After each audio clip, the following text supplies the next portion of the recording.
Modern SUVs are getting more complicated every year. More screens, more menus, more things that demand your attention while you're supposed to be watching the road. And somewhere in all that technology, a simple question got lost. Does this vehicle actually make driving easier? Not faster, not flashier, just easier. Because there's a real difference between an SUV that gives you confidence behind the wheel and one that quietly adds stress to every single drive.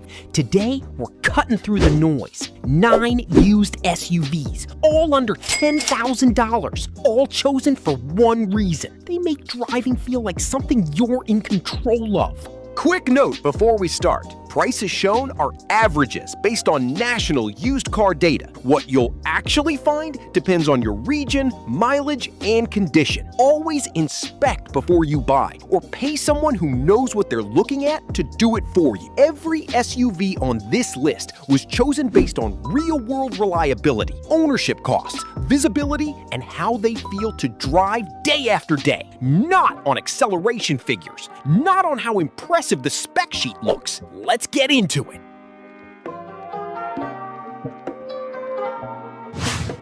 Nobody talks about the Buick Encore. That's their loss. J.D. Power gave this generation a 90 out of 100 for quality and reliability. That's not a rounding error. That's genuinely exceptional for a vehicle you can find for under $6,000. The cabin is quieter than it has any right to be at this price. The materials feel considered. It drives more like a hatchback than a truck, which makes parking, maneuvering in traffic, and everyday errands feel effortless rather than exhausting. For city driving in particular, the Encore just works. It doesn't demand anything from you. It fits in spaces. It doesn't make you anxious. The downside? The 1.4-liter turbo is not a powerful engine. Merging onto the highway requires patience, and rear visibility is hampered by a smaller than ideal rear window, so camera checks become habit. But if you want a safe,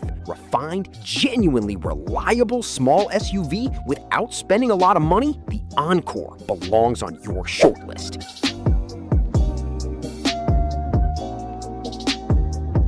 This one is harder to explain and easier to understand the moment you see it. The FX35 was built on Nissan's rear-wheel drive FM platform, the same foundation that spawned performance cars with serious reputations.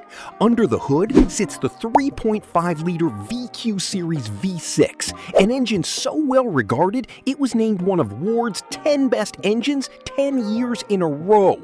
It is genuinely, almost absurdly reliable for what you're paying. Driving it feels nothing like a typical SUV.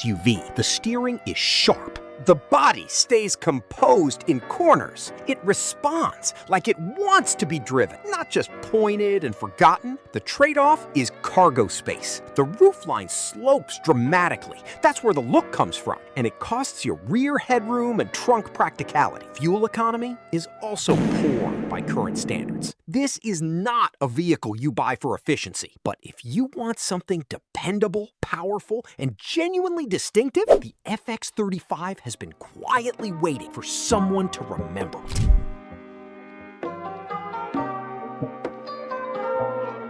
There are very few SUVs under $10,000 that offer an optional third row. The Kia Sorento from this generation is one of them. That third row is small, designed for children, not adults planning a long road trip.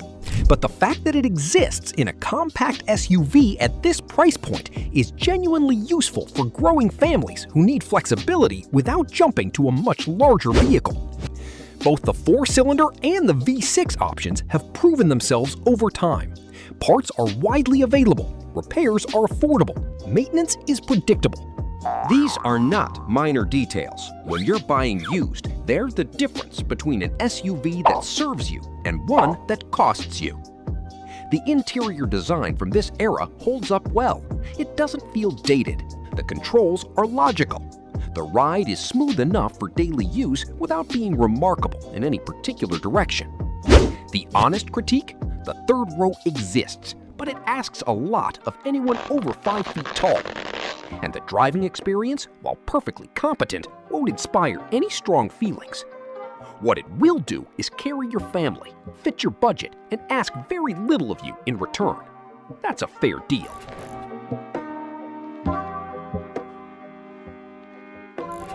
Most SUVs at this price ask you to accept that practical means dull. The CX-7 disagrees. The steering has weight to it. The body doesn't lean lazily in corners. The cockpit puts you at the center of things rather than perching you above them like a casual observer. It drives with intention. Parts are inexpensive and easy to source. The mechanics are straightforward. Long-term ownership costs sit below average for this class, which matters significantly when you're working within a tight budget. The turbocharged engine does require discipline. Oil changes on schedule, not approximately on schedule. Ignore that routine, and the timing chain will eventually remind you loudly and expensively. Stay on top of maintenance, and the CX-7 rewards you with longevity. Fuel economy is not a strength. The turbocharged engine returns numbers that feel more 2005 than 2010.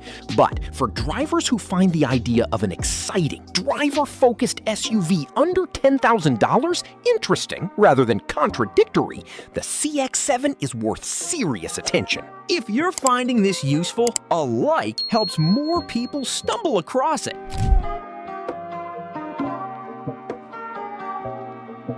Earlier versions of the SRX had engine problems that followed them everywhere. The 2012 model year changed that. Cadillac replaced the troubled engines with a 308 horsepower V6 that proved itself reliable, and the J.D. Power reliability score jumped accordingly, landing at 84 out of 100. That's not an average score, that's a good one. The interior is where the SRX makes its argument. It's quiet. The materials are well chosen. The proportions feel considered rather than assembled. For under $9,000, the cabin competes with European luxury crossovers that cost significantly more. Not in every detail, but in overall feel. The design has also held up remarkably well. It doesn't look like a compromise. It looks like something someone actually wanted to design. Where it stumbles, fuel economy is genuinely poor, and the haptic feedback dashboard controls, a distinctive feature from that era, can develop issues over time.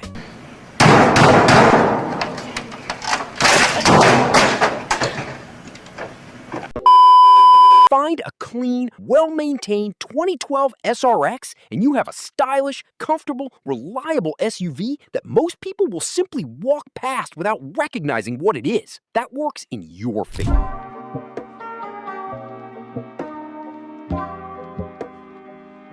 For the price of a high-mileage economy car, the Lincoln MKX offers something completely different. A smooth V6, a 6-speed automatic that shifts without drama, a J.D. Power reliability score of 87 out of 100, a cabin that absorbs highway miles quietly and without complaint. Long drives in the MKX are genuinely comfortable. The seats are supportive. The noise isolation is real. It doesn't fight you on the freeway or make you aware of every road imperfection. Yes, it shares platform components with the Ford Edge. That's not a flaw. The Edge is a solid vehicle. The MKX simply adds a quieter ride, more thoughtful interior finishing, and a Lincoln badge to that foundation. The driving dynamics are uninspired. This is not a vehicle with anything interesting to say about handling or engagement. It's a highway cruiser built around occupant comfort, and it does that specific job very well. At this price point, the MKX represents something rare, genuine value without obvious sacrifice. If you spend a lot of time on the highway and want to arrive without feeling like you thought the whole way,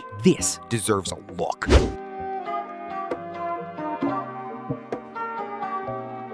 The GLK GLK350 is what happens when depreciation does you a favor. This is a genuine Mercedes-Benz, not a rebadge, not a part-sharing exercise with a luxury badge added. The 3.5-liter naturally aspirated V6 paired with a 7-speed automatic is widely regarded as one of the most durable powertrains Mercedes-Benz ever built. The reliability score sits at 85 out of 100. The build quality is immediately apparent. Doors close with weight. Panels fit precisely. The cabin feels solid in a way that doesn't diminish over time. And the boxy design, which some people find polarizing, actually serves a purpose: exceptional outward visibility. You can see around you clearly, which is more practically valuable than most people give credit for. The downside is honest and predictable. When something does need a specialized repair, you're paying Mercedes-Benz labor rates and Mercedes-Benz parts prices. The engine also requires premium fuel, a running cost that adds up over time.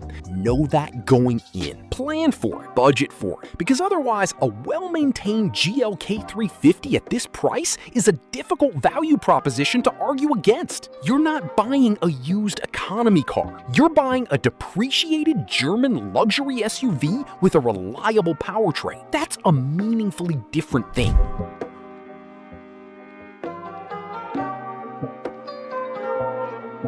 The first-generation Acura RDX doesn't come up in many used car conversations. It should. Under the hood is a turbocharged version of Honda's K-Series engine, one of the most respected four-cylinder platforms ever produced. Acura tuned it specifically for this vehicle, and the result is a powertrain that delivers a genuinely engaging driving experience while carrying the Honda reliability DNA that makes long-term ownership predictable. Getting in feels natural. The controls are intuitive. The seating position is comfortable. It's the kind of vehicle that disappears beneath you on the commute home, which is a quality that matters more after 2 years of ownership than it does at the test drive. Practical. Visibility is good. The driving feel is precise. Nice. The fuel economy is a genuine weakness. 19 city, 24 highway. For a four-cylinder, those numbers reflect the demands of the turbocharger and the weight of a small luxury crossover. It's not catastrophic, but it's worth factoring into the real cost of ownership. At just over $9,000, the 2012 RDX offers a premium, turbocharged, genuinely enjoyable driving experience that most buyers at this point never consider. That oversight works in your favor.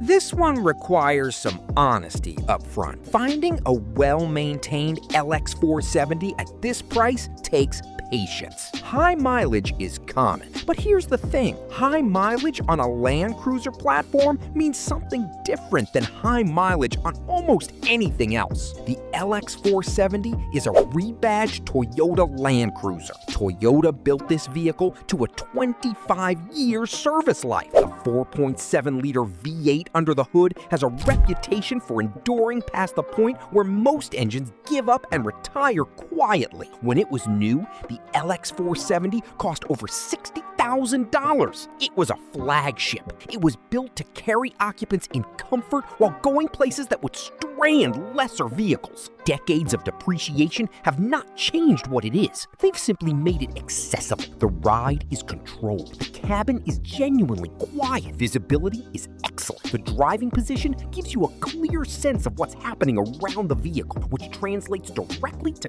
confidence rather than anxiety. The fuel economy is, to be direct, terrible. This is a large V8 SUV from the early 2000s. It was never going to be efficient, and it isn't. Budget accordingly. The other challenge is finding the right one. Not every LX470 at this price has been cared for properly. Get a pre-purchase inspection from someone who knows Toyota trucks. Spend the money on that inspection. It will either confirm a good decision or save you from a very expensive one. But when you find the right example, maintained, documented, honest, you're not buying a used SUV, you're buying a machine that was engineered to outlast most of the vehicles around it. That's why it's number 1. Summative, 9 SUVs. Structure, 3 under $5,000, 6 under $9,000. One that earns its spot at 10. From the quiet confidence of the Buick Encore to the legendary durability of the Lexus LX 470, every vehicle on this list was chosen because it makes driving feel manageable, not like a transaction between you and the machine. The one question before you go, which of these would you actually trust for daily driving? Leave it in the comments. The answers are usually more useful than most reviews.